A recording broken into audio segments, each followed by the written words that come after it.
You guys had a good day? Mine started off rough. 4:30 in the morning, Danbury VFW hall at the bar. They were trying to close it up. Elderly man looked at me and he said, "You know, son, you got the cold, broken eyes of a serial killer and the bad posture of an old prostitute. Which war was it? Vietnam? Persian Gulf? Grenada?"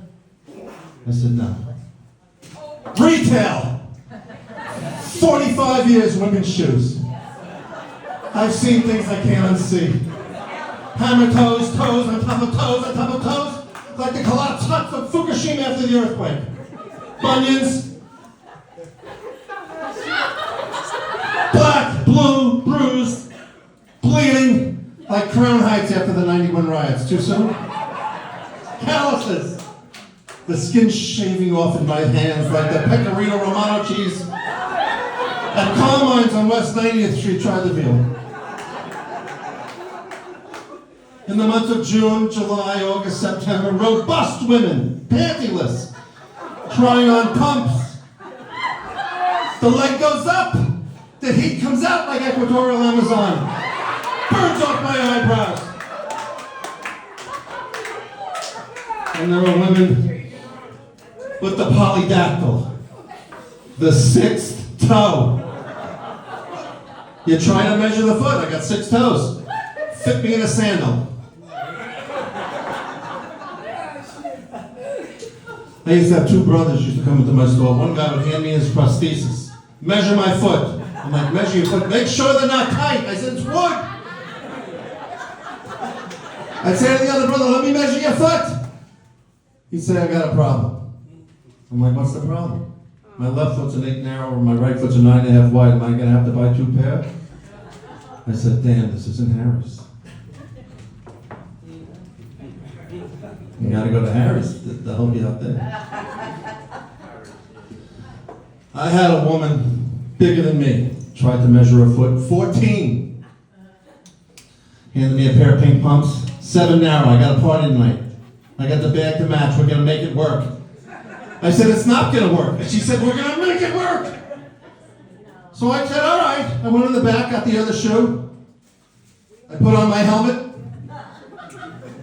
my chin strap, my mouth guard so I didn't swallow my tongue. I just went out 30 feet. I said, I'm coming in. Don't scissor kick me. And the shoe went on, and just like when you break open a thing of biscuits,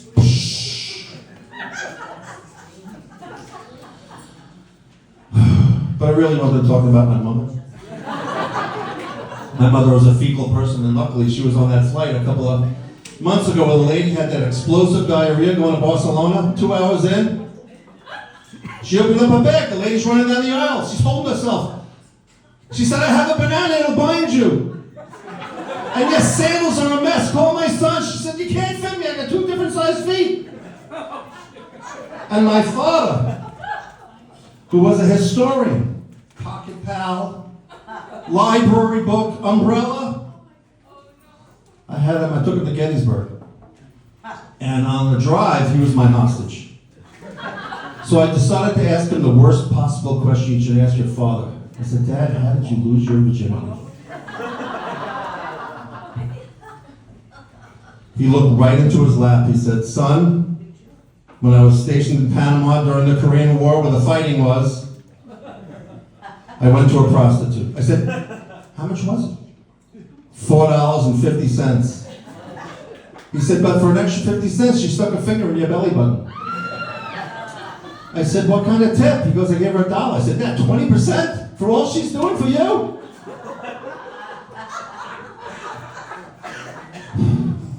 Everybody's married here. Did you go to Kleinfeld's to get a dress?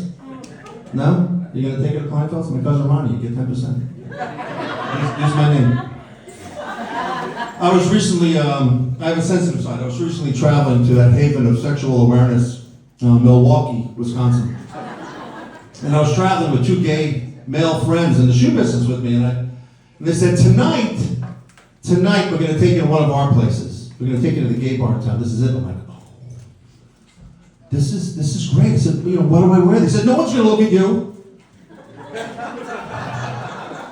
I'm like, but I want to look nice. They said, okay, then wear the green shirt that your wife Sandra got you, brings out your eyes. So I'm like, okay, I put on the green shirt, I put on my stretch pants. So I can be sexy, you know. I'll tell you. And we walk in, but not there 2 seconds. The guy walks right up to me, he goes, hi, I'm Wayne. I'm like, hi, Wayne. And he was the shorter, fatter, less sexy version of Zach Galifianakis. I said, hi, Wayne. I said, where are you from? He said, I'm from San Antonio.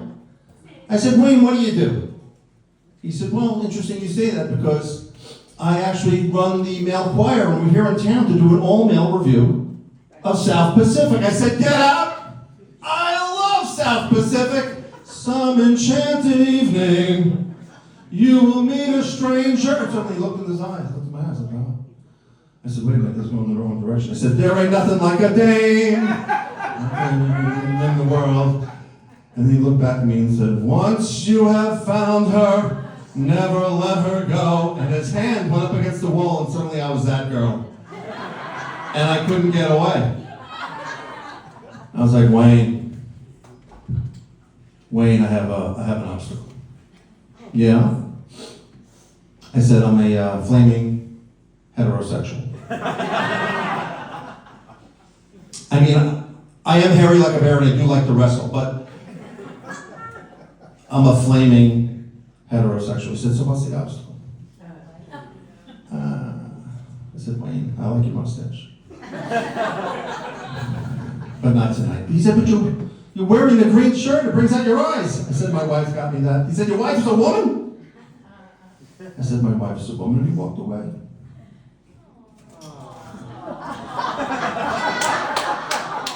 I liked Wayne. We had a rapport. I said, Wayne, come on back.